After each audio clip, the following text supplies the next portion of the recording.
Greetings from Castle Goring, from Nikki, Aurora, and from me.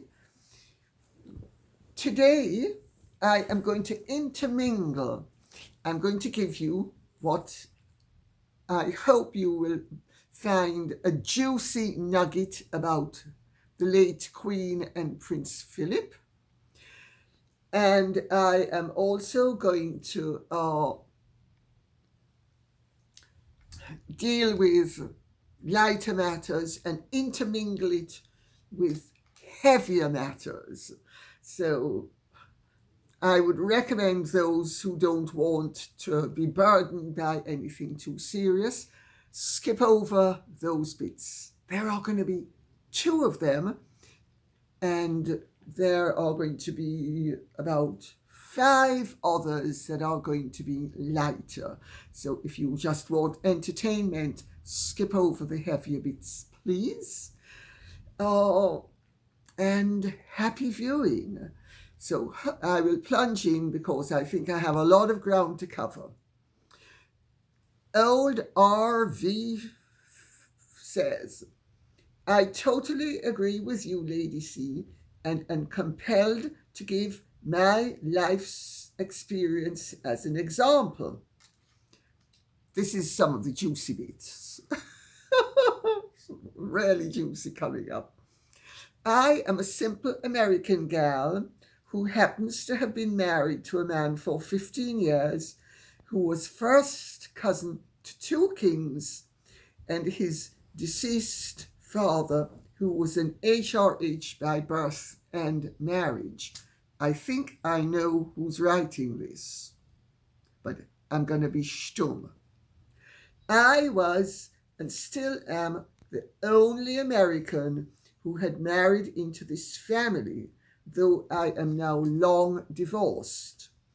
During both of my pregnancies, the natural excitement and curiosity of others, including family, all having a kind glint in their eye, thinking of whom my biracial babies would most look like.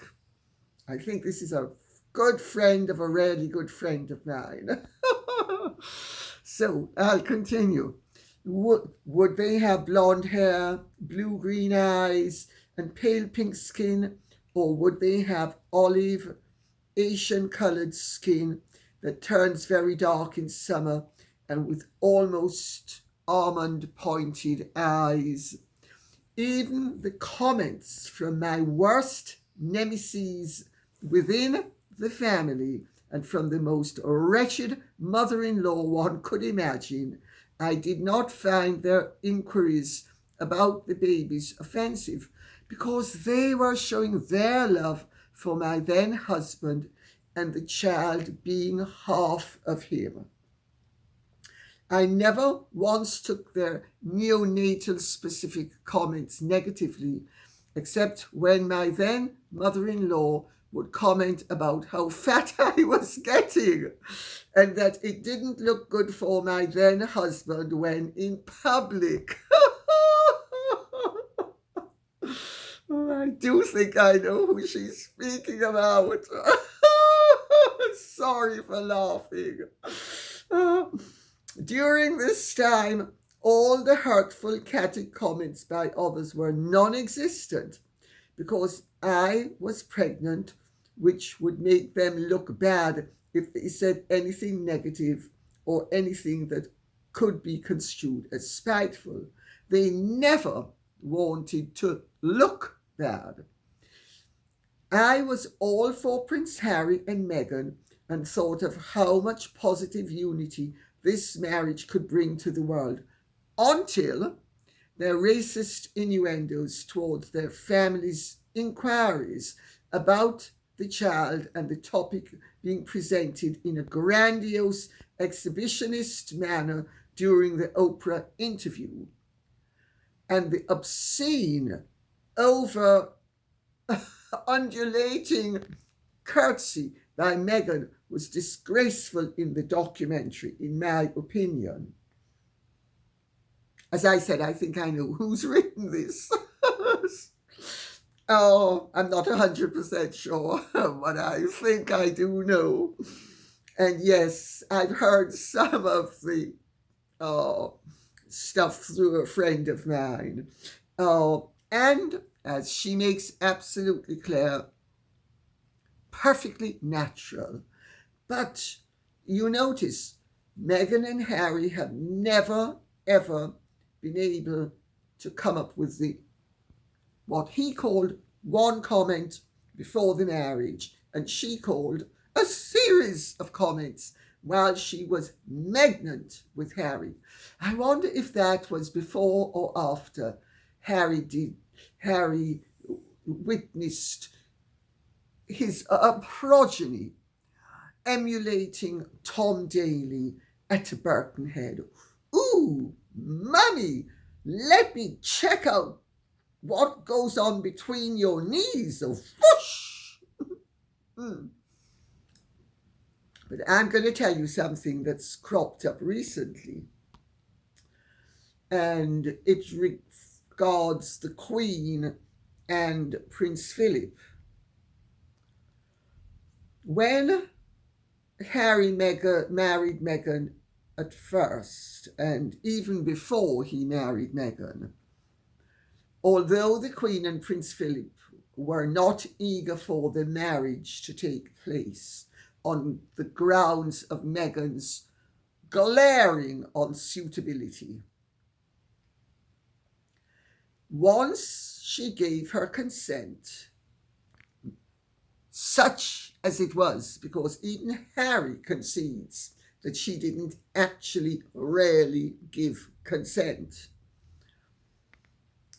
she did everything in her power to make the marriage work and make Meghan not only feel welcomed but useful, and to provide Meghan with platforms that she would find interesting and that she, Meghan, would find interesting, that she, the Queen, was seeking to introduce for Meghan or create in certain instances for Meghan. Hence, for instance, the appointment as President and Vice President of the Queen's Commonwealth Trust. And she moved heaven on earth and earth to get everybody to be as helpful to Meghan as possible. She got Sophie to try to ease Meghan's path. Meghan wasn't interested. She tried to get Lady Susan Hussey to try to ease Meghan's path. Meghan wasn't interested. No matter who she got, Meghan blew them away. Prince Philip, I gather, took a different attitude. I gather that Prince Philip, and this could be why Meghan and Harry were so spiteful as Prince Philip was dying and accused Prince Philip of faking his death, impending death. Because, you only needed to look at Prince Philip to see that he was a dying man, but not Harry and Meghan. Because not only had Prince Philip been totally against the marriage, but Prince Philip thought, evidently, that the Queen was wasting her time. He thought that Meghan was displaying a degree of obstructiveness and willfulness and disdain that was truly chilling, and that indicated that no matter what they did, Meghan was going to find some way of preventing its success, because Meghan didn't want to fit in. Meghan wanted to be abrasive, and Meghan wanted to be abusive. She was abusive, evidently, of all that was offered to her, and she spurned it all. And Prince Philip, very early on, decided he didn't want to have anything to do with anything that was happening with Meghan, because he saw that Meghan was determined to not fit in. Now, Prince Philip was very sharp.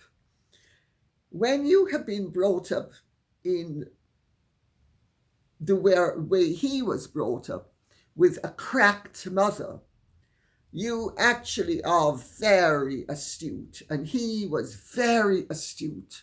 He was far more astute than the late Queen was, where people were concerned.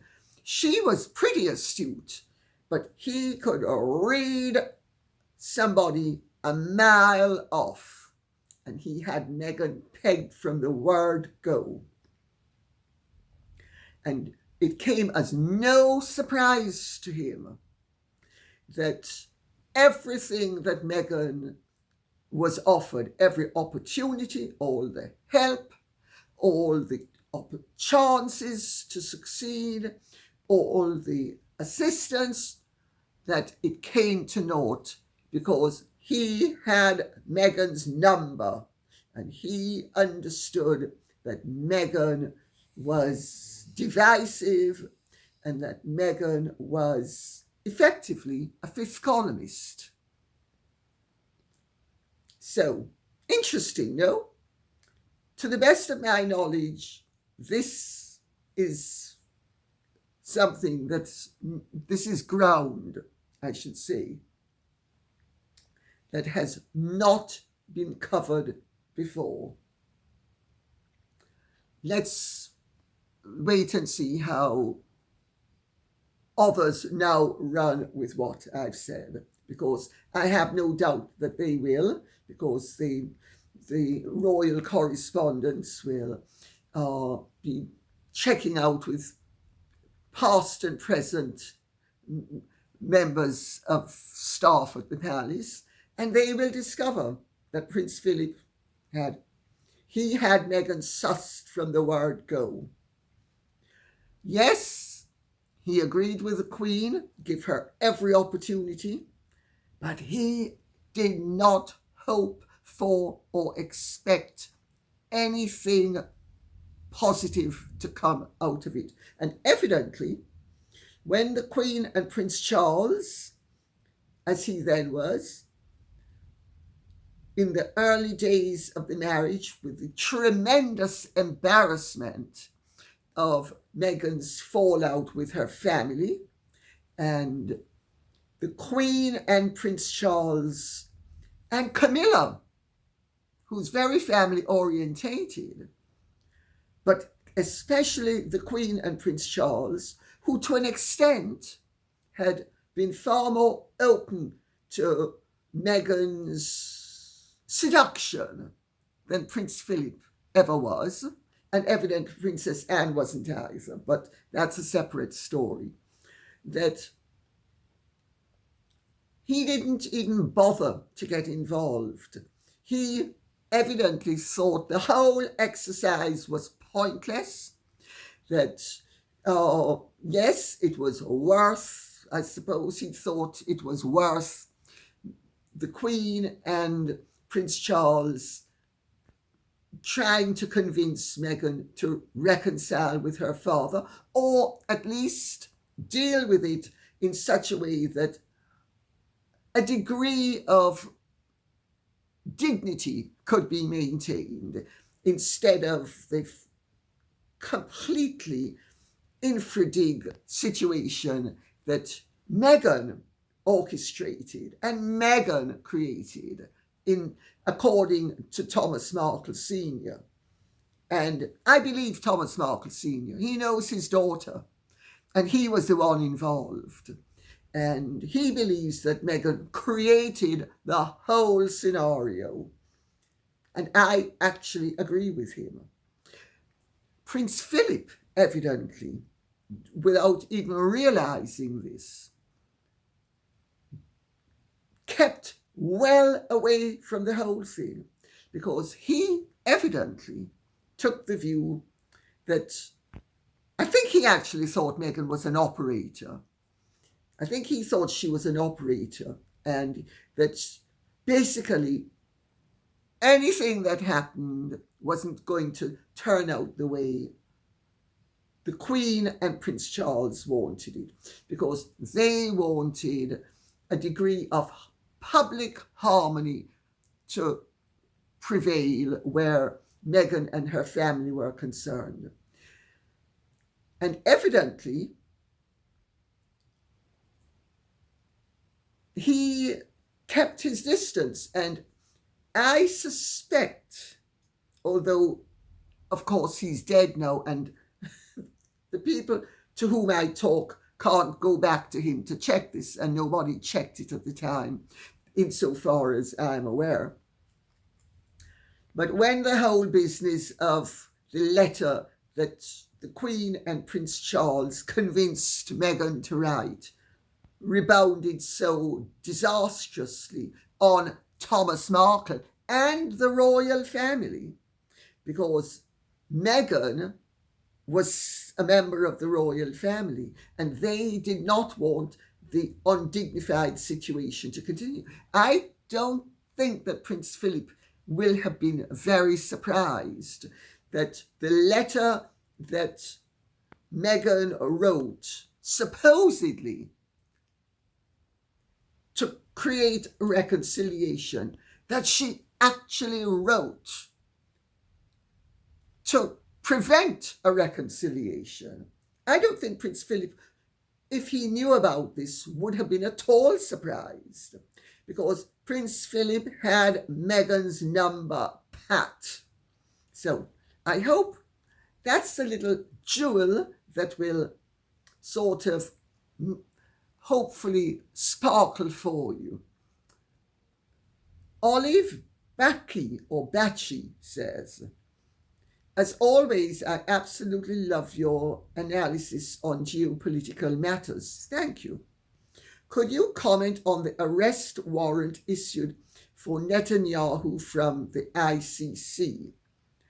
Do you think it could possibly be honored by countries such as, say, the USA, which have a law in place according to which they can invade The Hague should an American citizen or one they perceive as their ally be apprehended?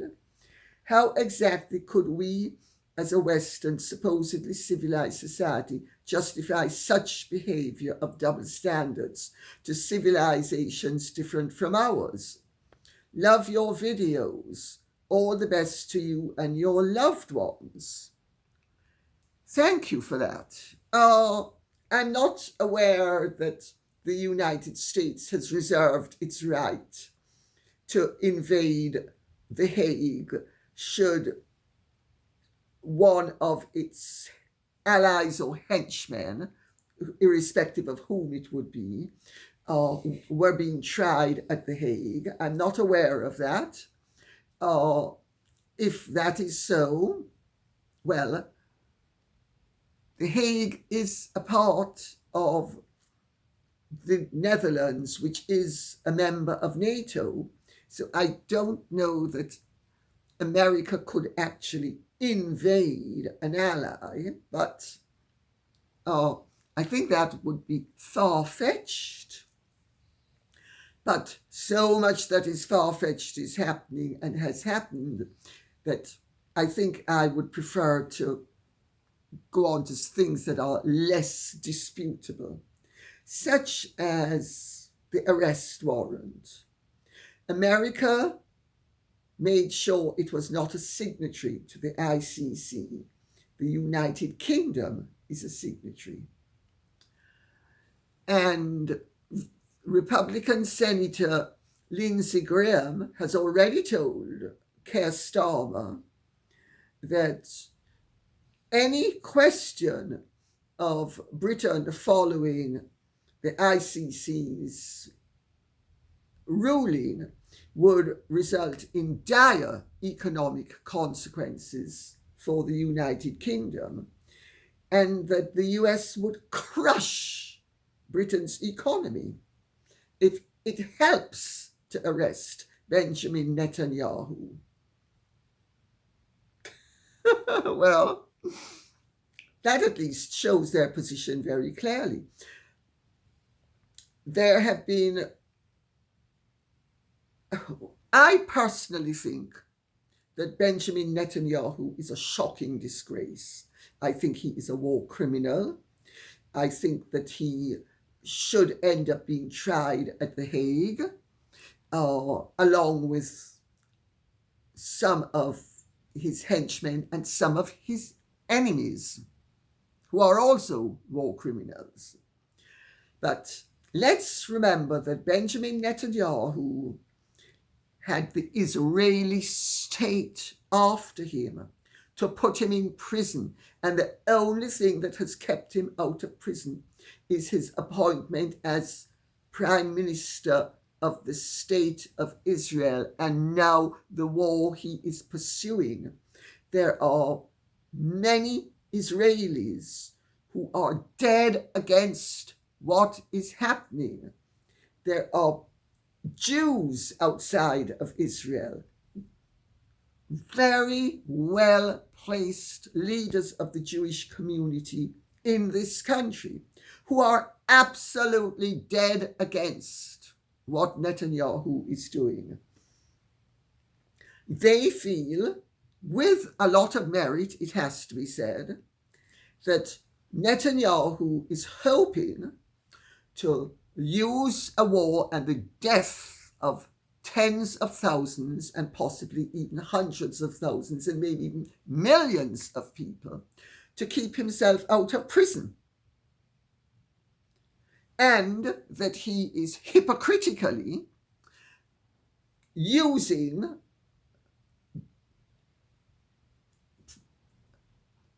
the former suffering of the Jewish people to justify his actions. And he was on television a few days ago likening himself to Dreyfus and making out that he is a victim like Dreyfus was in France in the late 19th century.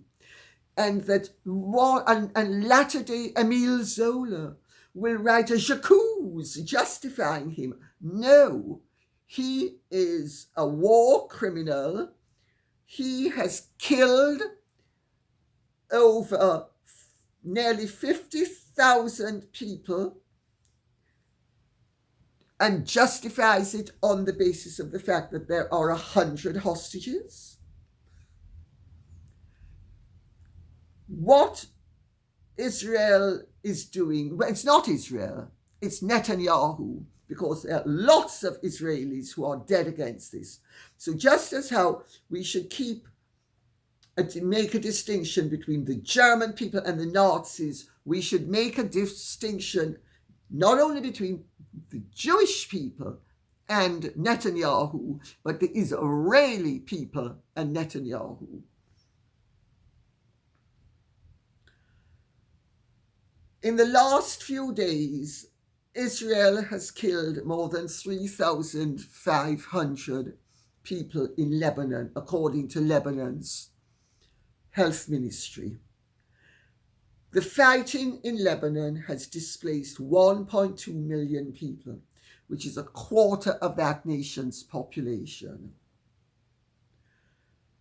They have just nuked a building in Beirut, yesterday I think it was, killing people. It's a residential building, and I'm going to quote what was said. The area is residential with closely packed buildings and narrow streets, making the situation challenging. They also killed 2 fishermen near Tyre.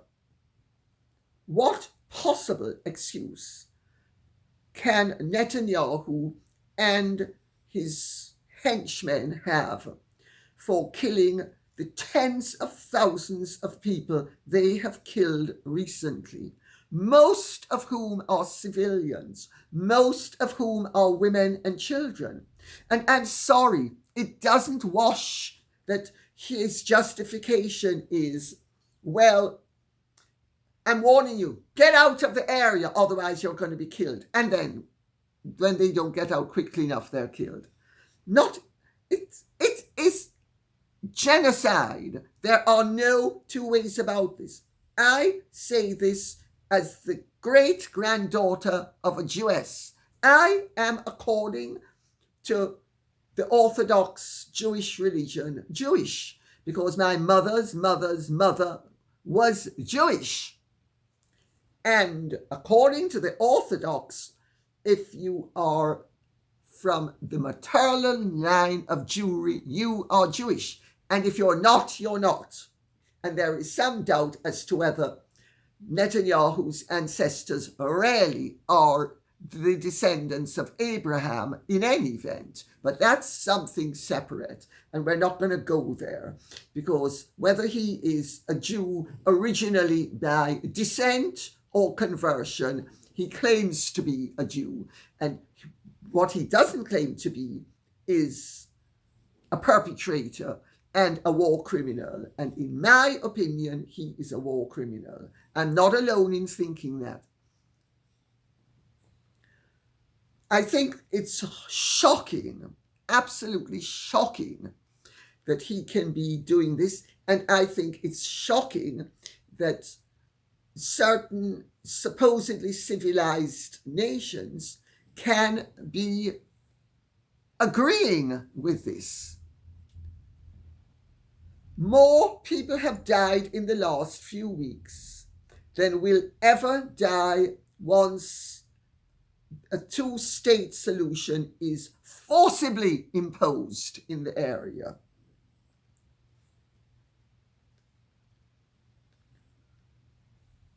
I hope that answers the question, because the Palestinian death toll alone, not the Lebanese death toll, the Palestinian death toll alone is nearly 50,000.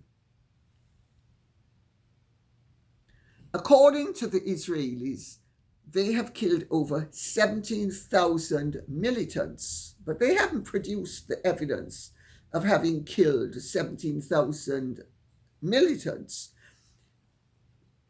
This is a disgrace that should not be allowed to continue. But let us see what happens, because will Trump make the situation better? Will Trump improve the situation? Or will he not? Will he turn a blind eye as Benjamin Netanyahu tries to create the state of Greater Israel out of bits of Jordan, Iraq, Palestine, and Lebanon?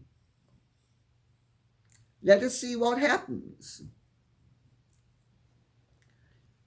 I think shocking. So that's my opinion. I think, and so let's go on to more pleasant things, which is what Phyllis Noosad says. Harry, I wouldn't be surprised to learn, is much more unstable than we see on the surface. Given his crude language, I suspect he enjoys a degree of debauchery.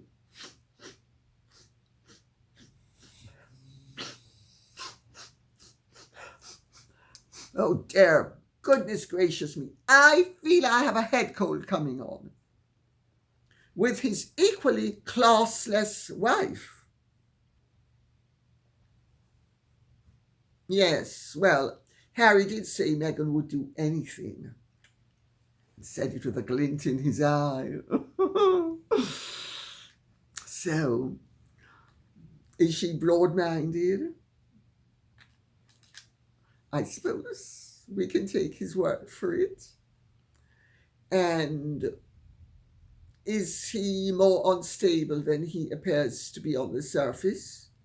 Absolutely. What you're seeing always is his best foot put forward. Well, if that debased performance that he treated the world to in that tattoo parlor is anything to go by, Harry is so low that he would make where the Titanic sank look shallow. Brenda says, I have often wondered the effects of prenatal malnutrition on Harry's development. I had hypermensis during pregnancy and was warned about possible effects on my child. She is fine decades later, but my doctors went to great lengths to protect her. I wonder how honest Diana was with her doctor. Well,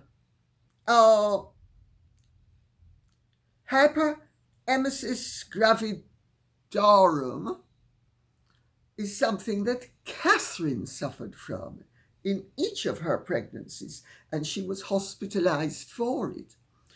But my understanding is that Diana refused to acknowledge in the early days that she had a problem. She certainly denied to everybody that she had a problem, as everybody saw the problem.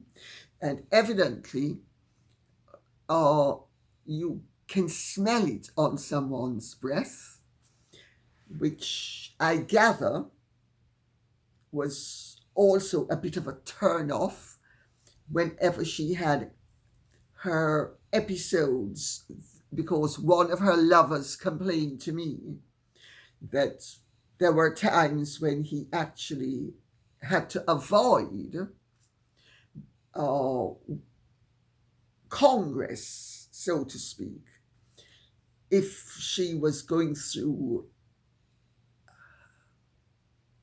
an episode, let's put it like that.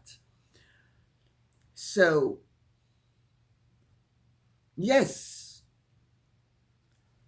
will the doctors have known? Well, I mean, they saw that she was extremely skinny, but if you go off what Diana herself said, she was in deep denial to everybody about what was a hugely serious condition. She actually told Sonia Palmer, who was one of the then Prince Charles's lady clerks, that she had discovered this great way of dieting. Eat all you want and go, She said that before the marriage. Did she let on to the doctors? Well, I never investigated it with her, but I certainly know about her attitude at the time and what people knew about her. And everybody knew that she was unstable, but I don't think they realized the full extent of the problem. And I don't know for certain, and so I cannot answer definitively, but I suspect that nobody knew the full extent of the gravity of her bulimia, and that she therefore was not treated for it. You only need to look at the young Harry to see that I mean, he was very cute and very sweet and very affectionate and very wild and very unmanageable and very hot-tempered and hot-headed and very vicious.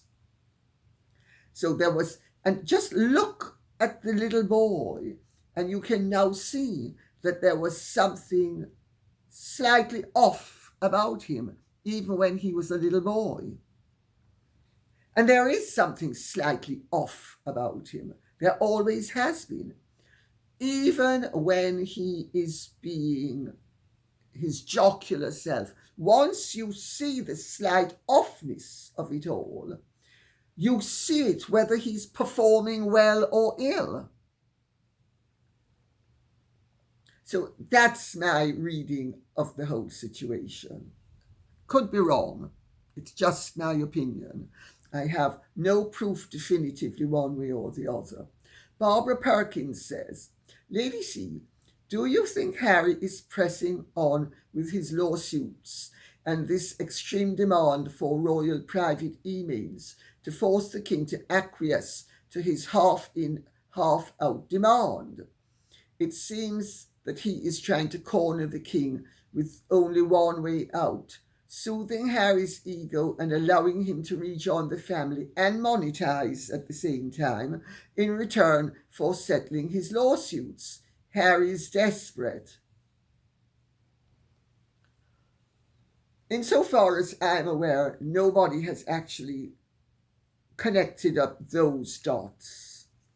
They are fully aware that Harry wants a restoration of his IPP status, and that Harry has been misusing the courts to try to get it back and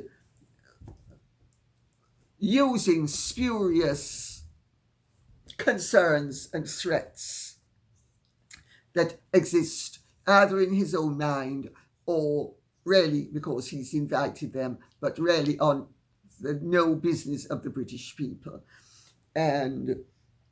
But that's not quite the same thing as what you're saying.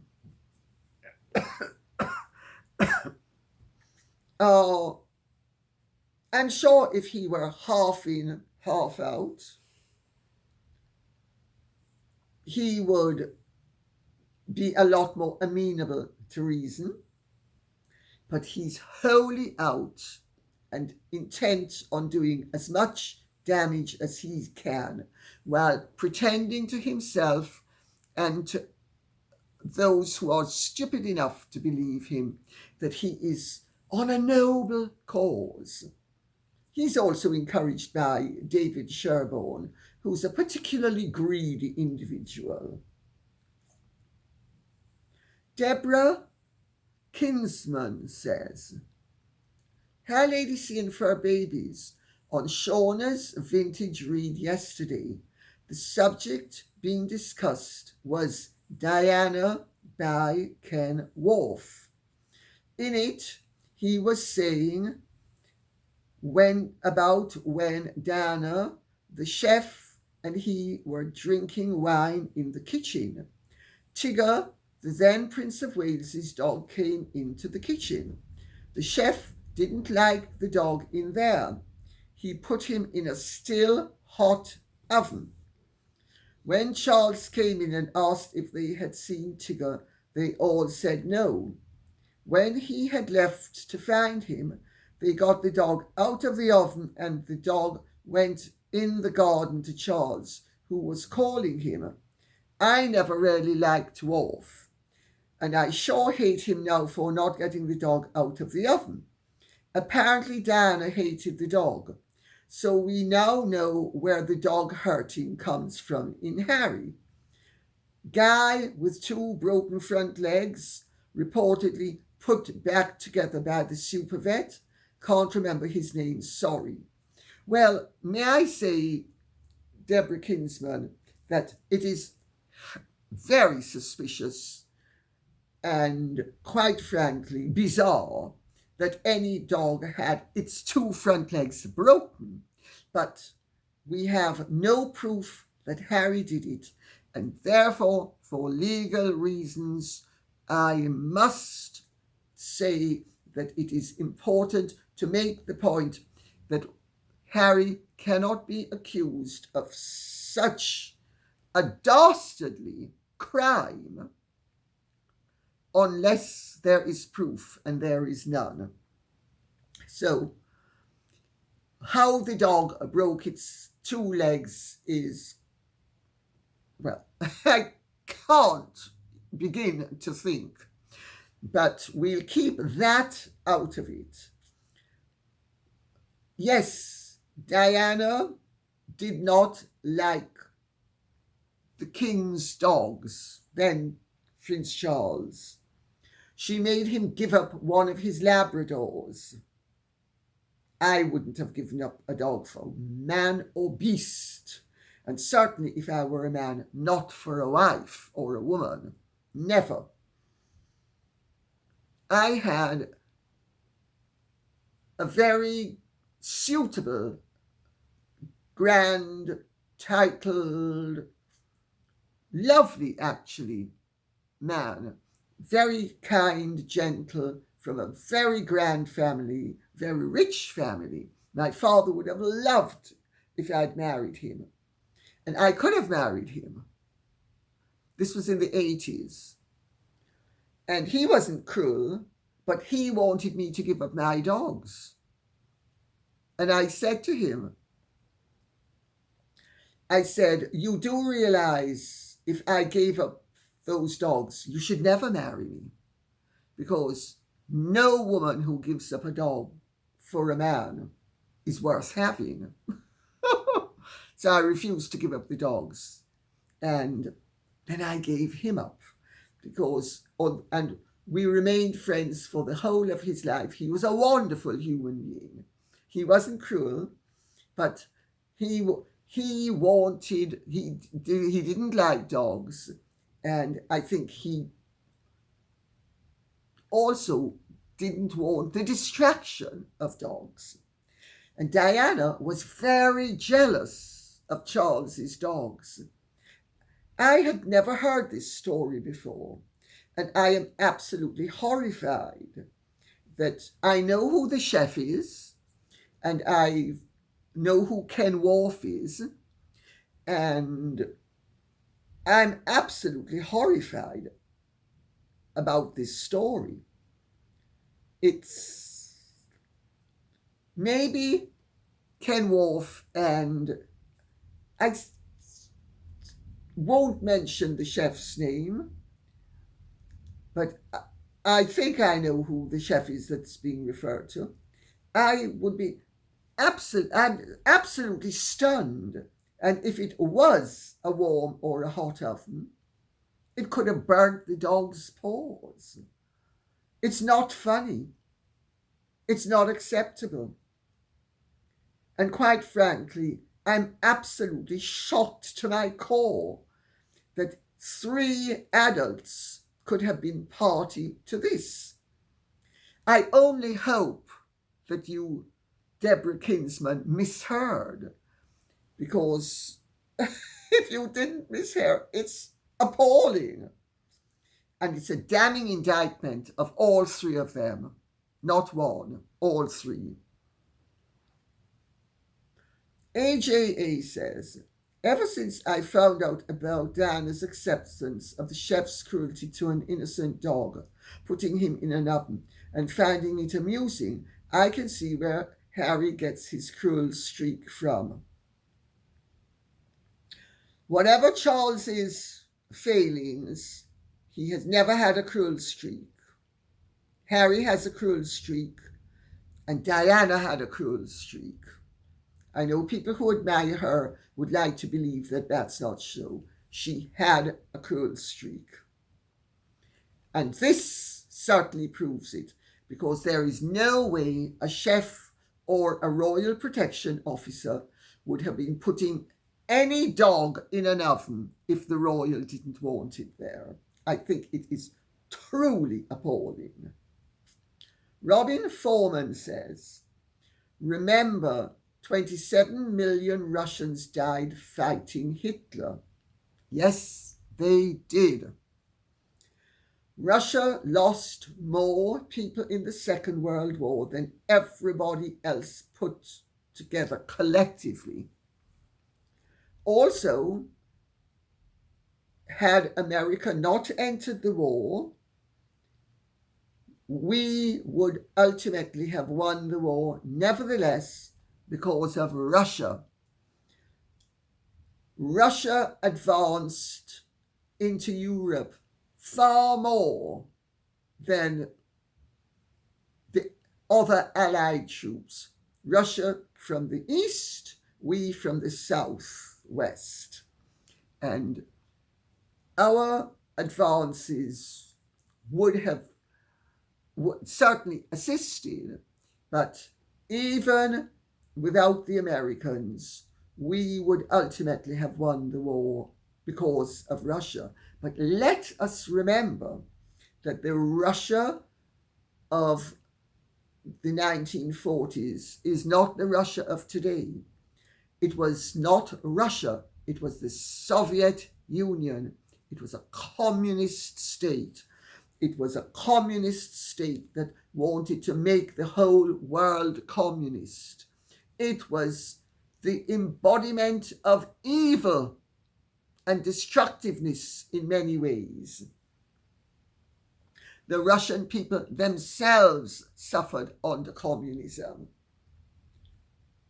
Let us also remember that those of us who don't make a distinction between the Soviets and the Russians are missing the point, because the Ukrainians, when the Nazis invaded the Soviet Union and were in Ukraine, the Ukrainians greeted them as liberators from communism.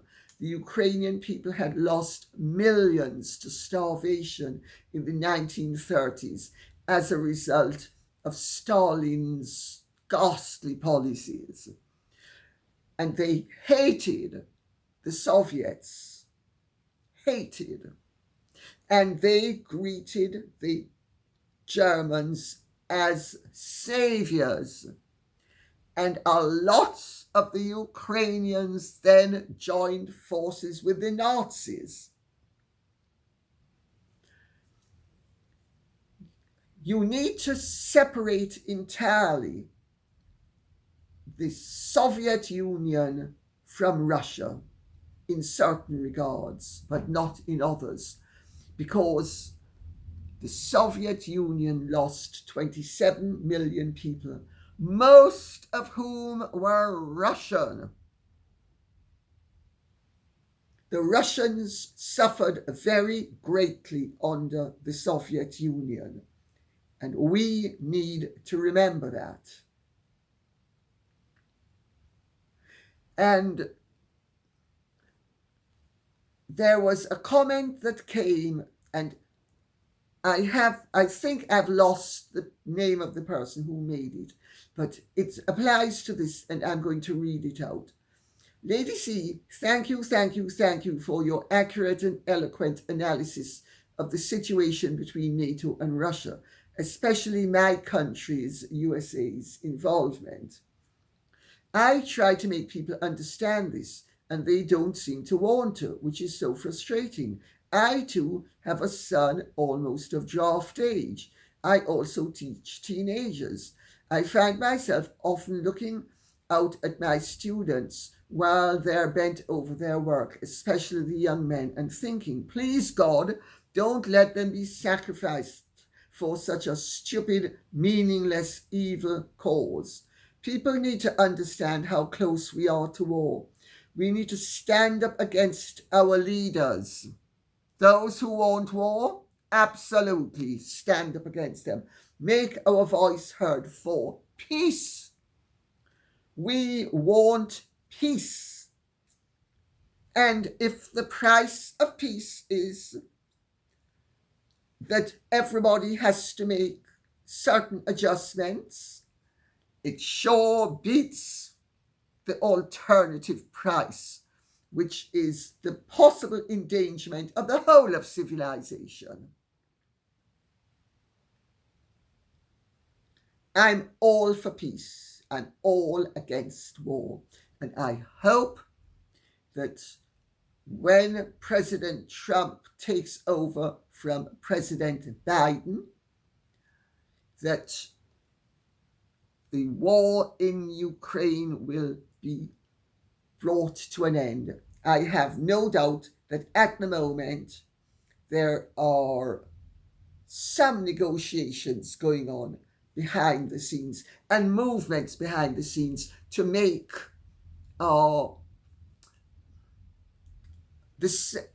peace settlement advantageous. Well, it can't be advantageous to the Ukrainians because what has happened in Ukraine has destroyed the country and destroyed the people. And if they think that it's going to be magically made good again, it won't. Ukraine is now in the situation that France was at the end of the First World War, where most of its healthy young men have either died or been maimed.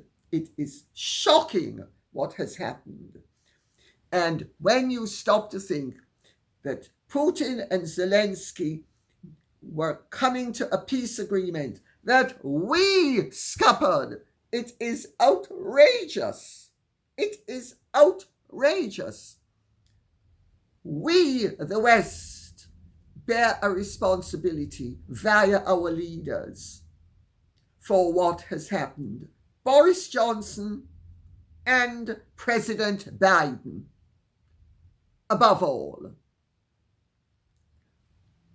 Hopefully, both theatres of conflict will be resolved sooner rather than later.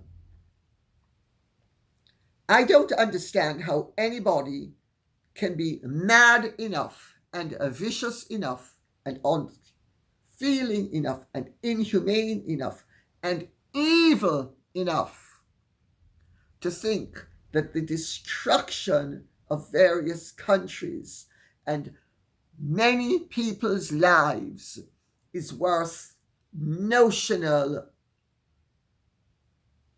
advantages to a few elected officials.